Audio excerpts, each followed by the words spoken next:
Welcome everyone to Coach Unboxed. This is a project by Unboxed Sports, an agency elevating professional tour tennis coaches on and off the court. I'm Yannick Yoshizawa, and today I'm joined by Carlos Kirmayr, a former Brazilian number one player with a career high singles ranking of 36 and doubles as number 6.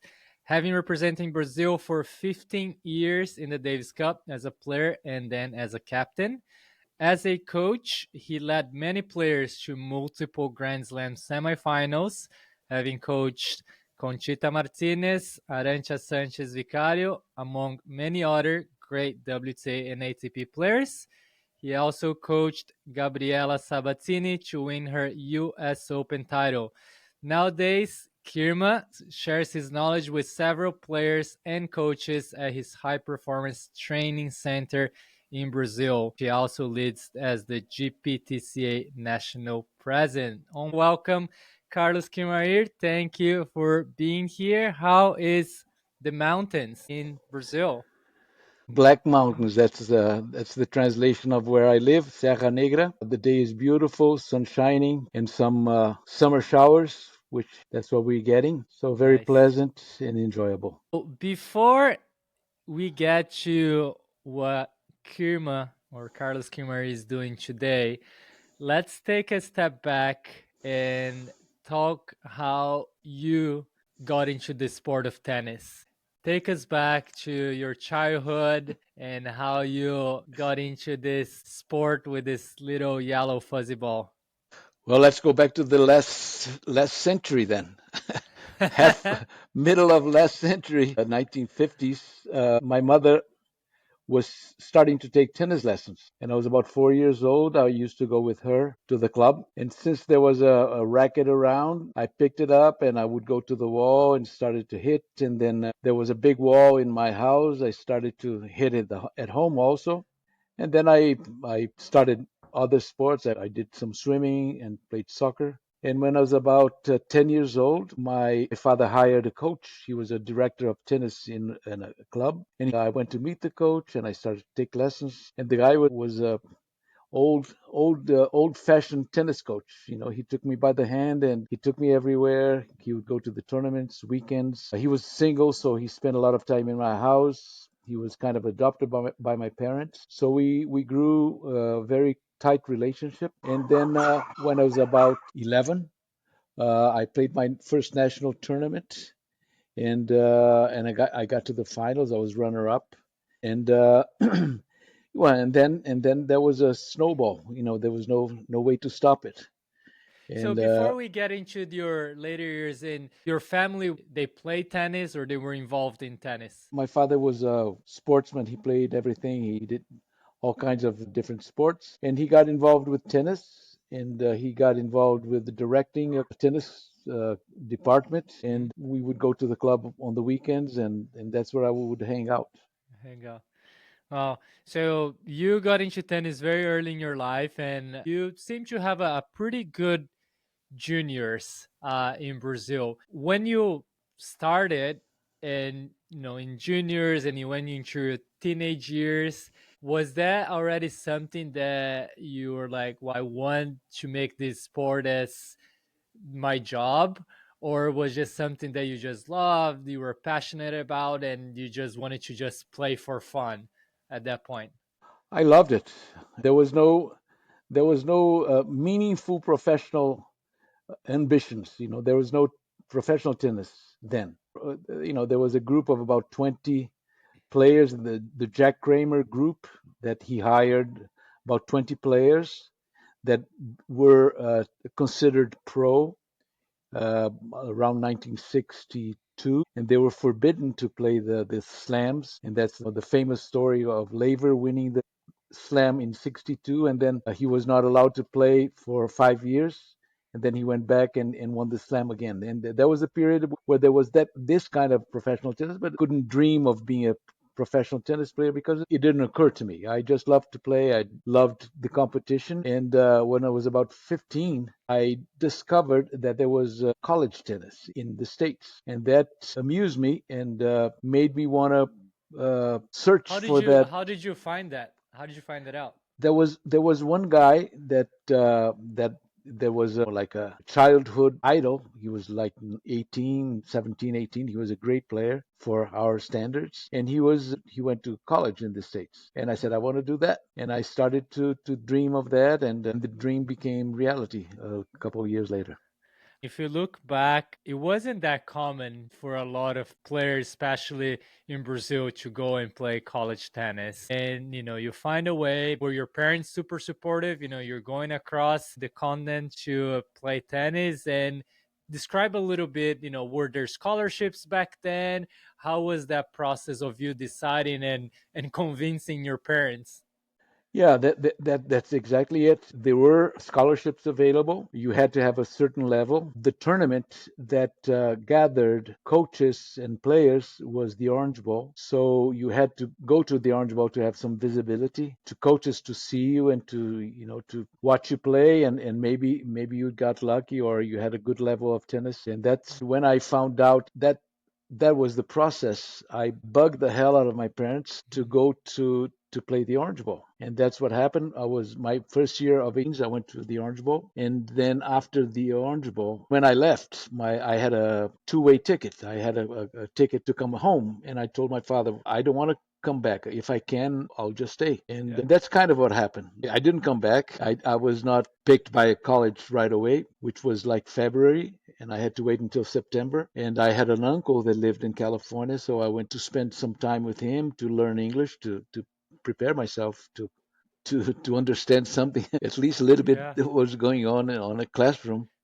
So you And come, you convince your parents to come to the United States to play this tournament. You don't get picked right away. And was the Orange Bowl in December back yeah, then as well? yeah, same date. So how was that feeling? Because you decide to stay, and at the same time, were you like doubting yourself? Is like, I don't know if school is gonna pick me. What am I gonna do if they don't? Or were you pretty certain like I just need time and I'm gonna prove myself and I'm gonna go? Well, right after the Orange Bowl, there was a Florida circuit of open tournaments with Oh prize gosh. money. And a bunch of players played, good players played, and I kind of followed the circuit. And I entered the tournaments and I played. And when I was in Orlando, the coach from Rollins College, he saw me playing at the school, and he offered me a scholarship to go to Rollins. But that was February, and my scholarship would start in September. So I guaranteed that I had a place to go. So I went to California to improve my English Got and practice. Then after 3 months in California, it. things You changed. didn't want to leave. You wanted to live the California dreaming. Well, something like that. I played some tournaments, and other coaches saw me there. There were other offers, very nice, interesting offers, and the reality is that I met a lot of people there, and I liked the California style. I didn't know what Florida style or what California Yeah. style was, but I made some friends, and I started to practice at San Jose State with the college players, and that gave me a boost of confidence, and I had good offer to stay in California, and I ended up staying there.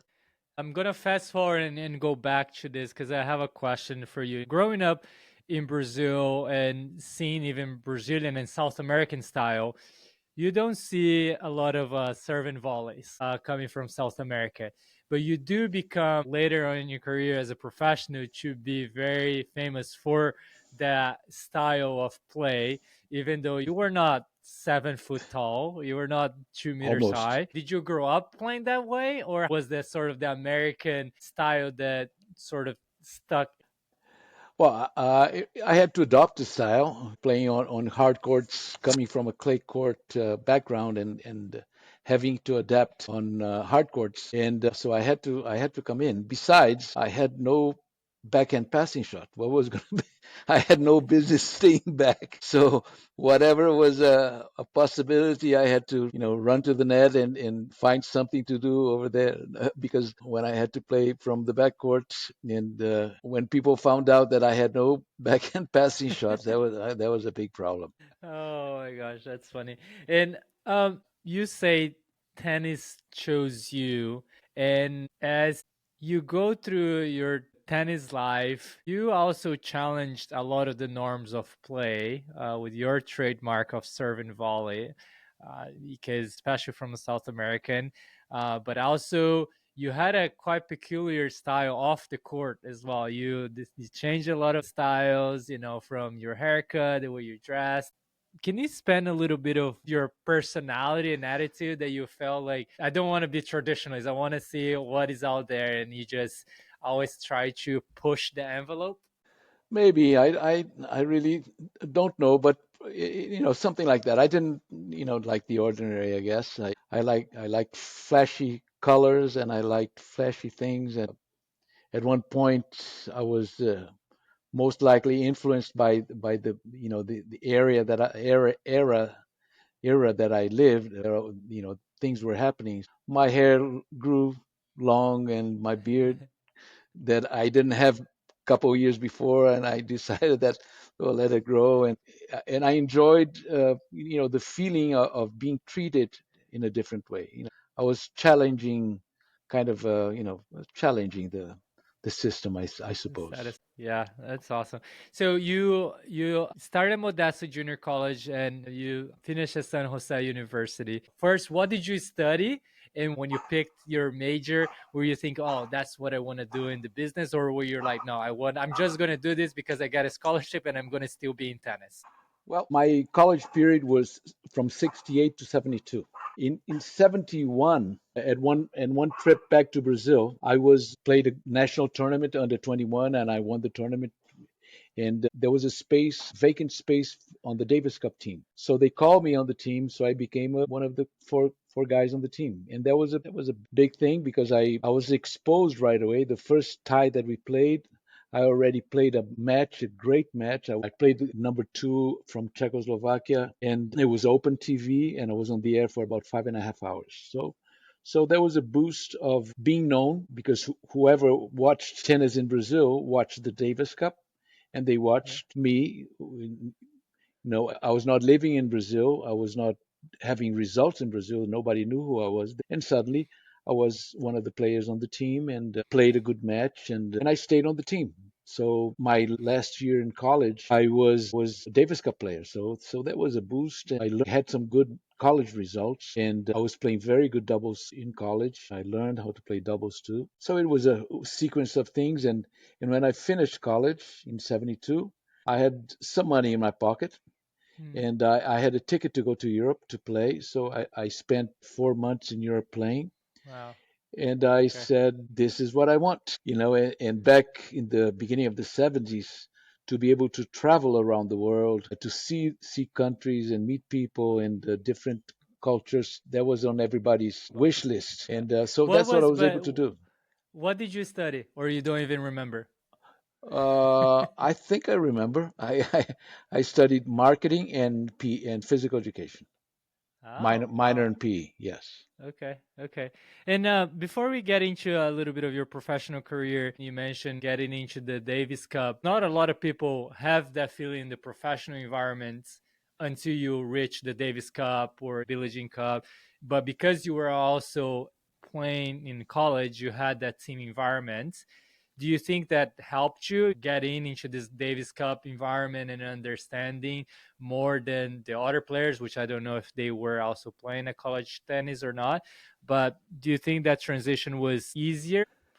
No, I wouldn't say the transition was easier. It was beneficial because I when we practiced for Davis Cup, I was on the team with two great players, Thomas Koch and Mandarino. They were renowned players with results, and we were playing against teams that had great players. So I was watching them play. They were seeing me play.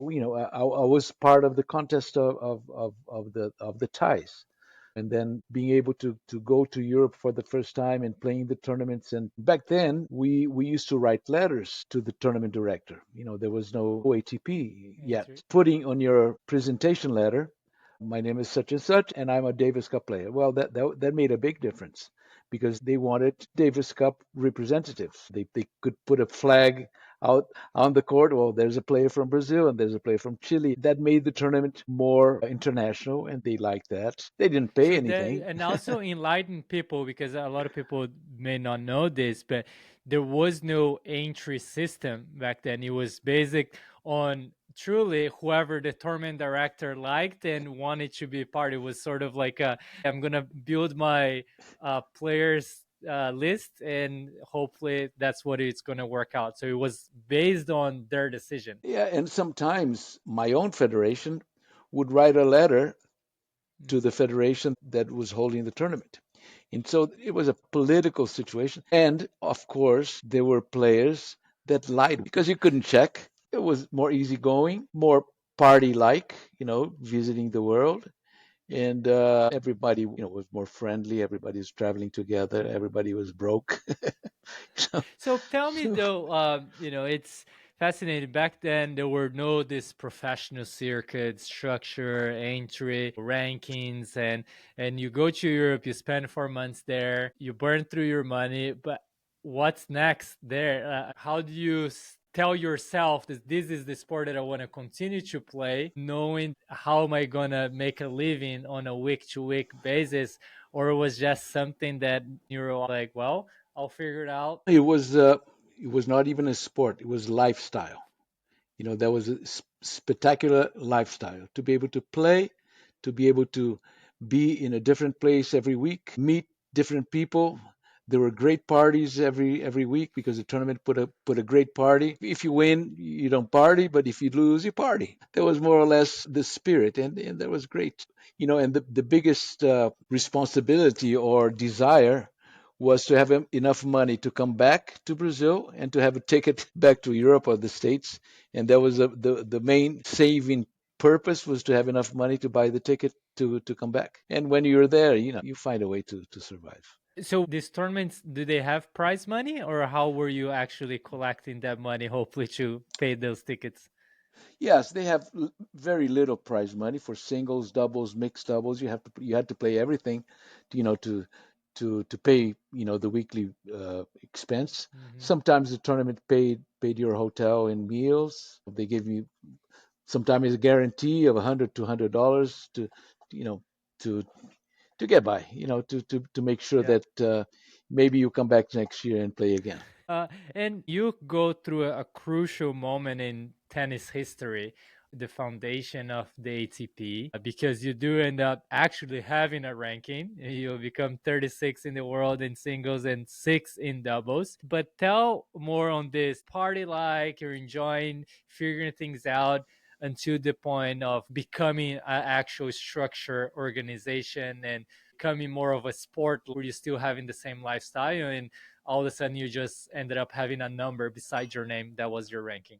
Well, the ranking became your card, your what do you call the personal card. Yeah, your This is who I ID. am, and I'm number such. Then I can play there if I'm this number, and I can play there. But I want to play there, so I better improve my ranking because I want to play there again. There was the main circuit. You wanted to play Monte Carlo, you wanted to play Rome and Paris, and so you better have a ranking. And the ranking, you know, uh, made things a little bit more serious. Even though if you are like 50 or 80 in the world, that's what you are. You don't have you have expectations of winning a couple of rounds, beating a good player here and there, making enough money to get ahead, save a little if possible. The prize money in comparison to what it is now, it's ridiculous. The Yeah. history of the prize money. We played to get by and to stay alive, to maintain that lifestyle, see your friends, and travel the world. And that was I heard you were living in a van for a little while. for sure. There was a way to save money.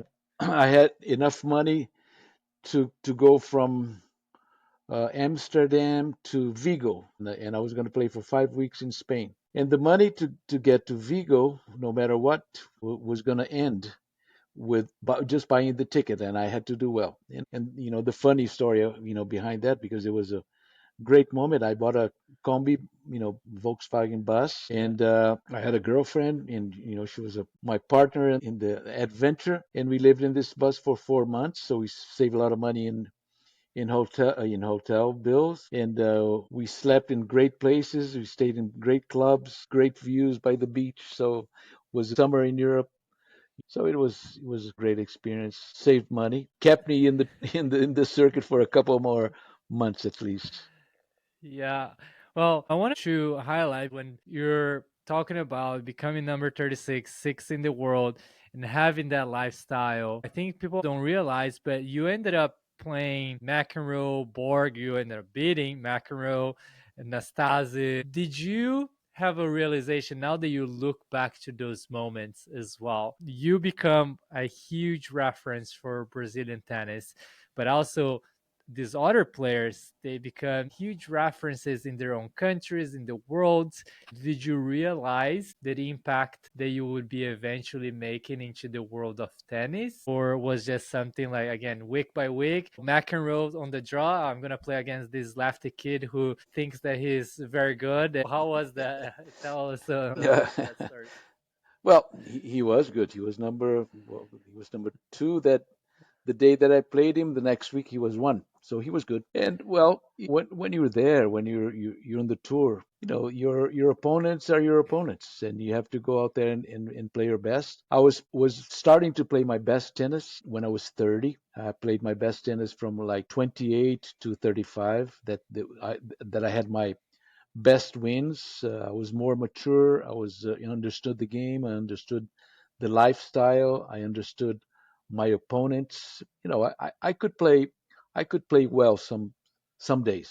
I could play really well some days, and some days I could lose to other players that were playing really well on their days. And I had my weaknesses, and players that could explore my weaknesses, they had a little advantage. And the players that I found weaknesses, I was a pretty smart player. I could detect things, and I was fast. I had no serve. My serve was, not, 5'8" serve, But you and were still serving volley, so you had to be very serve. Nah, strategic. well, I couldn't serve too well, but I could volley really well. That was my weapon, and my quickness, and I love to compete. There wasn't a match that I couldn't come back from, and I surprised some of the big stars of the time. Yeah, indeed. Do you think that also because there's so many players to this day that, believe if they're not making professional by the time that they're 18, 19, 20,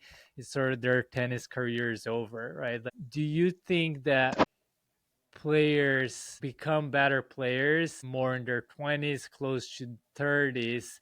Because I think there's a huge concept. Some people still think if you're not making in the top 100 by 20 years old, you're not going to make it. But I think you're starting to see more and more players actually have their best careers later in life. I think it's always been like that. But the impression is because there are some younger players that do well, they become the thing to follow. You have to be good at 20. At 20, your frontal cortex is not even close to being completed, so you're stupid, when you're 20. Well, there are some that are not. Some are brighter, smarter, but that's not the rule. The rule, I think, is get mature, not only mentally but physically. Your body needs to mature to take the stress of being a professional athlete. And this is not only for tennis. And we have more information. We have information that out of the top 200, the average age it's over 26, men and women. And that's not only tennis. You take soccer, you take basketball, you take every major professional sport. Of course, you have some young stars, but the solid athlete, the solid player, they have their prime from 23, 24 to 35. And in tennis now, it's known players are playing long. They're staying in the circuit longer. And the ones that quit in the past early, it was not because of their physical condition. It was because of the toughness of the mental part. The mental part of being a tennis player is the toughest part. You have been having a strict routine, not only of practice but lifestyle. You go to bed early, you eat well. You can't do this, you can't do that. You can only do that. It's very narrow-minded. And somebody that has a little bit of open mind, they say, come on, are you serious that I'm going to do that? For if a kid started at 8 9 to 38, that's a long time. I admire Djokovic, I admire Nadal and Federer, all those guys that survived for so many years doing the same thing. And I can imagine how happy Roger Federer is today, being able to play golf and to go to parties and to be with his kids. And he said, maybe I should have quit it earlier to enjoy so many other things that life has. Each decides what they have to do. And Djokovic has new challenges now. He's hiring Murray to be his coach, and that's wonderful. Murray is dying to be on the road because he hasn't been on the road enough in his life. Being away from his home, now being able to drive his car, to live in his house. That's his style. That's his thing. And it's a big decision. Yeah, and let's talk about your decision as you're starting to head over your best years on tour. Were you already thinking then, what am I going to do next? Definitely. Well, And what was that? Were you thinking coaching? I've played, I've seen this sport. I think I can also coach because I want to continue to be in this sport. Was that your mentality? well, when I was 23, I had already had an experience with coaching, directing a tennis camp. It happened when I was 25, but I was put in a frame, mental frame that I had a job. I could have a job as a tennis director, and I liked the idea, and I thought it was something that I wanted to do. I wanted to pass on information and the experience that I was having. I was still playing. I was not even close to my prime, but I had that in the back of my mind. That's what I wanted to do, and I put effort into it. My networking was done always with the thought of staying in the game, giving back to the game, and especially understanding what college tennis had done to me. The great experience that I had with college tennis opened Yeah. my mind, and being able to live in a different country than what I was raised, and so that opened my mind, and I had dreams before I stopped playing. Yeah. That's awesome. And did you want to stay in the game on tour? Meaning, did you want to coach players on tour at that point? Or did you feel more like going to Brazil and start coaching at an academy? What type of coach, I guess, you wanted to be? Or did you have that in mind? Well, if we go back to the uh, end of the 80s, mid 80s, uh, there weren't too many players with coaches. The money was not enough Hmm. to pay a full-time coach. So I never thought about being a full-time coach. This kind of job did not exist because there was not enough. There was not enough money, flying around. But by the end of the mid 80s forward, there were more opportunities. Some players had coaches, not all. Some associations provided coaches because they had strong and rich associations. So they, like the French Association, English, and the Spanish, and Italian, the German, they had, they had programs where they had coaches available and being financed by the association, but not privately. So I never Hmm. thought, Brazil, Yeah. still don't have coaches. The association does not have a team of players and a team of coaches. Yeah. You have Davis Cup coach, the Billie Jean King coach, and some coaches that go with the juniors and stuff, but they're not hired 52 Hmm. weeks a Yeah. year to do the job. So at that point, were you like, I'm just going to back to Brazil and start coaching in Brazil? Yeah, and I have a tennis academy and have kids and have tennis camps and private lessons and I did have some tennis schools right after I stopped playing. I stopped in 1987. You go back, you start coaching in Brazil. At some point, you ended up going back on the tour where players can start having enough money to pay coaches. Tell us when you first got the call to coach a professional player. How was that? Were you expecting? Who was it? And what was your decision back then? Because I think at that point you also start to develop well your career as a coach in Brazil. So give us that process of getting that call.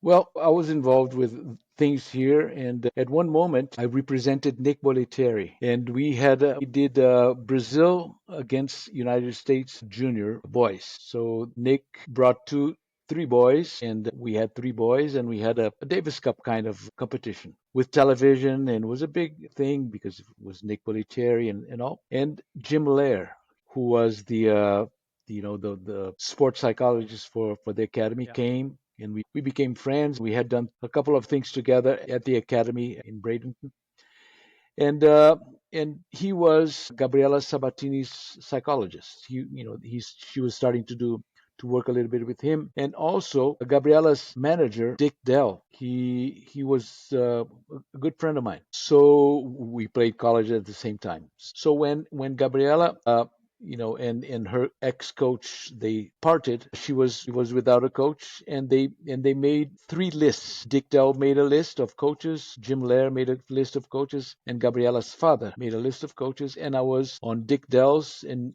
Jim Lair's lists, and I was the only player that was in two lists. So Dick, as manager, he called me since he knew me. And he said, "Well, Gabriela, being Argentinian and Brazilian, sometimes they confuse maybe thinking it's the same country. But he said, "Well, do you want to meet her?" I said, "Dick, I don't know her, and I'm not acquainted with the women's tennis, but not at the moment. I'm busy with trying to build my academy and my things here, my business." And a week later, he called me again, and I said So you no, and said no for I the said first one, no for the for second one. twice. And he called me the third time, and I said, "Hey, Carlos, come on, go there and meet her and see." I said, "Okay, okay, I will." So I went, and we spent a week in Buenos Aires. She was getting ready for Wimbledon. First thing she tells me is that she hates grass, and I said, "Oh, why are why are you going to Wimbledon for? Don't play." Little I knew that she had so many sponsor commitments that she had to go there. There was no way. But we had a little relationship there for a week, and then was okay. I accepted the challenge for an experience of 3 months, and we were getting along. We were doing well. I was getting to know her a little bit more, and she started to trust me a little bit more. And the last tournament to end the 3 month experience was the U.S. Open, and she wins the U.S. Open. So there was no way that I was going to get a no after How that was that experience of, being 3 months as your first job on the professional tour and you go and end up winning a Grand Slam? Were you also like, there you go, I knew all along I'm a great coach? No. Well, the thing that was good was that I had left. I was gone for the circuit only 2.5 years, 3 years. So I knew everybody. I knew all the places. I knew all the tournament directors. I knew all the umpires, and I knew all the other coaches and the ex players. I knew everybody. So I was really at home. And my way of living, I liked everybody, and most people liked me too. So it was fun. Tennis wise, I identified some great qualities that Gabriela had and that she was not using. So she started to use some things that surprised the other players with a new dynamic of playing points and using the court in a different way. And so that was an impact. She winning the and beating Graf in the final. That was a big deal because she had a record on the last 15 matches that they had played. Graf had won 14 and Gabriela had won one. After this match, for the 2 years, they played 10 times and Gabriela beat her 7 times and lost 3 times. So she changed the way of playing and seeing other players. She made a good turn there on that period with her game. She did really well. Yeah. Well, it seems you, of course, made a huge impact in her game. But one of Gabriela's interviews, she said, with Carlos, I played my best tennis with less pressure and more relaxed on the court. Most of the work was off court, detaching from all limits. There were no limits. Explain this a little bit because also I think it's so important for people to know that when you're coaching on the tour, you're also 24/7 a lot of times with these players, right? You're not just go and there's a training period and you leave, or a match and then you leave. You know there's breakfast, lunch, dinner. Depending on the coach, you're a lot of that time together as well. But by her saying that, that shows how the off court part was extremely important for her to play her best tennis. Was that something that you were conscious of when you were with her? Totally. When I first met her, she had just turned 20, and she had had a very closed lifestyle ever since she was 11, 10, 11. She knew tennis court, she knew discipline, she knew good eating habits, and she knew that, but she didn't know more about life. She had positioning and standing for her beliefs and other things that when you're growing up. And we were able to, like you said, being so much together. I was 20 years older than she was. I had gone through this whole thing that she was going through, of being a player. Of course, I was not had been as successful as she was, and male and female, guys solve their problems in a different ways, and women, they have, especially traveling so much, and she was really, really obviously well protected by the family. And when she traveled, there was always people around. She had always family around, to go out for dinner and take care of her security and all. And so I think we were able to talk about things, and I helped her, or I gave her some different options of ideas of how to react, and her playing ways, and having fun, more fun on the court, and not taking it 100% serious, but with fun. Relaxed. Yeah, relax, more Yes. relaxed. Yes. Yeah, that's awesome. And I think it's finding that balance with life and tennis. So you go on, coach her. After her, you ended up coaching other players on the ATP. On the WTA side, you ended up coaching Arantxa Sánchez and also Conchita. 22 titles, multiple Grand Slam semifinal, and also, of course, the US Open with Gabriela. What clicked for you as a coach? Was there something, you had a great success in your playing career, but now, it's a different career to becoming a fantastic mentor to other players. And did that experience as a player, I'm assuming, it helped you become a coach, but also what did you have to realize to become a great mentor coach? You also had to change from that mentality of the player. Well, I probably was one of the first players that had a coach traveling with me. When Paulo, a good friend of mine, Paulo Cleto, and he had played college tennis, and he had tennis schools and studied tennis. He knew. So we joined forces at one moment, and he was my coach for 2 years. At the time, the only coaches on the tour were Leonard Bergelin with Borg and Tiriac with Panata, later with Vilas. Those were the traveling coaches. They were most of the time traveling. And Paulo and I, we traveled for 2 years. So I had an experience of having a coach full time at one moment. And by having a coach full time, I knew as a player what I didn't want from a coach. Obviously, this I want, this I don't want. And since the player is the boss, it's a very difficult job, because you're hired by a person, and you tell them what to do and what to not to do.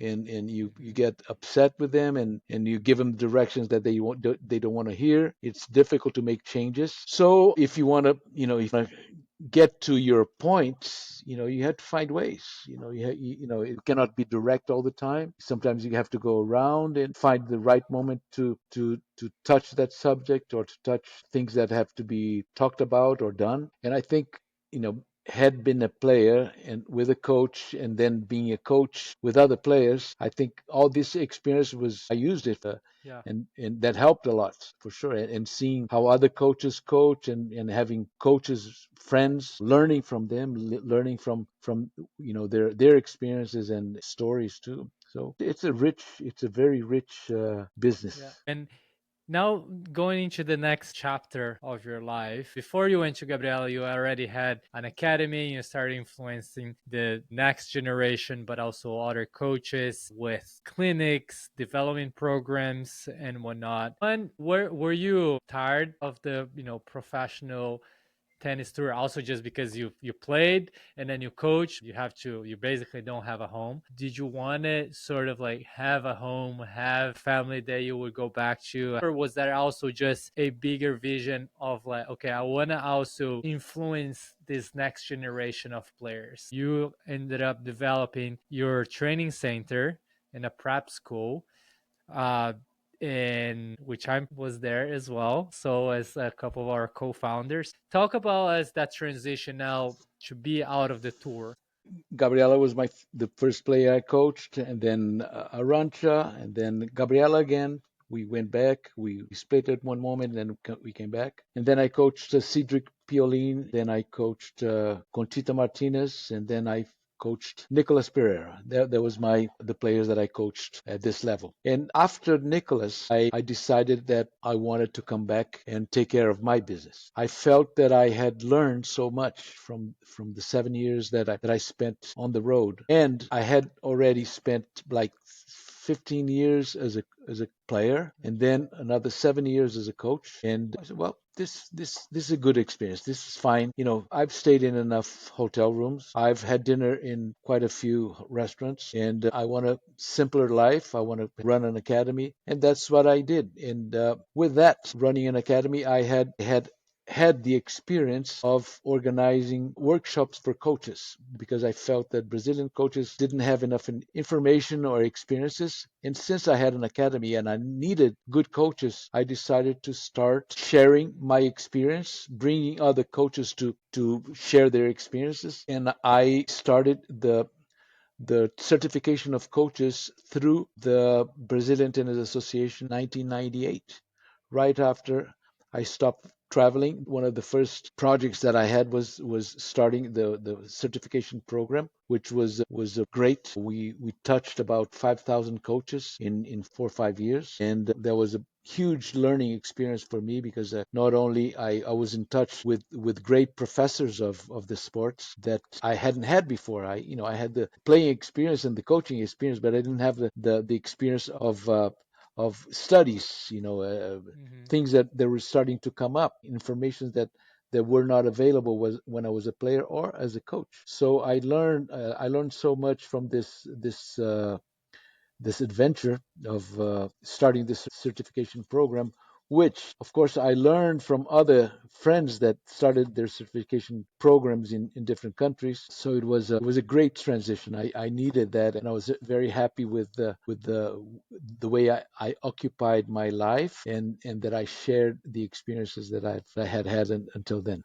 And then you go on to basically form 200 plus young talent through your training center and prep school. I can talk about myself, but also I believe that other people, when the concept of taking kids to university in the United States, it became more prevalent. You definitely pushed that to become more prevalent for Brazilian players as well, because that was definitely something that during even my generation, 20 years ago, we thought that college tennis was you were giving up of your professional, that was not serious, that you just wanted to study. And I think your example, of course, proved. But even if people were not going to professional, there was a huge backup plan to continue to go. But I love how you speak about the certification aspect. In 2017, you're also nominated as the GPTCA president of Brazil, where you continue to make an impact of coaches education and learning. I believe you just had a conference there with almost 200 coaches. I think it was one of the largest in GPTCA history. But talk a little bit about you mentioned that Brazil didn't have that education process for coaches, but how important also that education is for coaches, and how important is to just the tennis in general in each country. Well, I think teaching sport is a huge responsibility because sport is such a great tool for life. A person that's involved in sport, whatever sport, is different than a person that did not have a contact with any sport activity. So if you decide to become a teacher, coach of any sport, you need to have information. And we know that you have physical education school, but the information is so broad. How deep the information that you should have could be. So understanding that and understanding the process that I went through, and the respect for the students of the tennis, the players that want to play better tennis, and being a sport with its details is just little things that will make a difference. And if Mm-hmm. a coach that understands that each detail has to be taken care of. You cannot just forget about this and let's move on to the next step. It's like a school. You go to the first grade, you don't jump to the third grade. You go to the second grade, and then you go to the third grade, and you can go not go do things of the seventh grade when you on the Mm-hmm. third grade. Yeah. It's impossible in this conception, with TV being so strong, and players being on TV. Some people just think, oh no, my Miss uh, Jones, who's 47, should hit the top spin backhand just like Federer. Yeah. Wait a minute. And you cannot let that happen. So the Mm-hmm. instruction and each step by step that coaches have to go through, not because you're a good player, you're a good coach, Yeah. or not because you never played, you're not a good coach. Yeah. Because you're a physical education professor, you're going to be a tennis coach. Yeah. So, there's so many little things that have to be put in In educational this, yeah. system. It's not easy because here in Brazil, anybody can go out there and say, I'm a tennis coach and I'm going to teach you tennis. And the poor person that has no idea what it is will pick Would up a racket that's heavier yeah. than it should be. Uh, all the Yeah. I details love that I that we love the know. gradual approach of first grade, second grade, third grade. Yeah, yeah. Um, Now, Carlos, we'll head into the last part of this podcast. The first question, and trying to answer in fewer words as possible, while at the same time, this is sort of what comes first. What advice would you give to the younger Kirma, and how old would the younger Carlos Kirmayr be when he would be receiving this advice? I would say 17. The advice would be, go for it, go for your dreams, and that's more or less what I did. I loved tennis. I didn't think about professional tennis. I wanted to go to school. I wanted to learn English. I wanted to live a healthy life with the sport, and that's what the best advice I gave to Kirma at 17. That's awesome. That's great. All right. So now these last 10 questions, it's Wow. really first thing that pops in your head. Answer as fast and maybe in one word, 2 words, 3 words maximum here. One word to describe yourself as a person. Happy. One word to describe yourself as a coach. Good. What are you most proud of in life? My past. What are you most proud of in tennis? Persistent. What's your current dream? Keep on doing what I'm doing. What do you consider yourself an advocate for? Doing what you love to do. Is there an athlete or coach you look up to nowadays? Couldn't answer that. What is a sport or a team you keep up with? San Francisco 49ers. Wow. Okay. What's your favorite book or podcast that you would recommend everyone to read or listen? Blank. And last but not least, is there a quote, a philosophy, or a mantra that you like or you live by?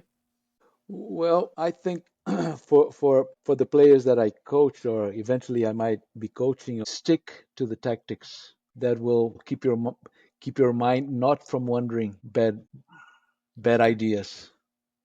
There you go. I should have had that back in my day.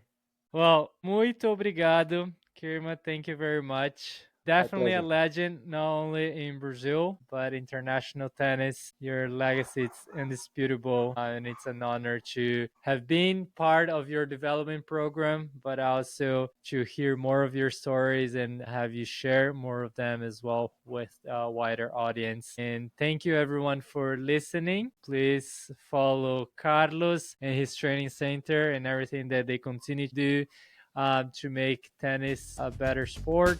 And also follow us here in our podcast and make sure to follow us on social media at Unboxed Sports. Thank you again, Carlos, and see everyone next time. Thank you, everybody, for listening.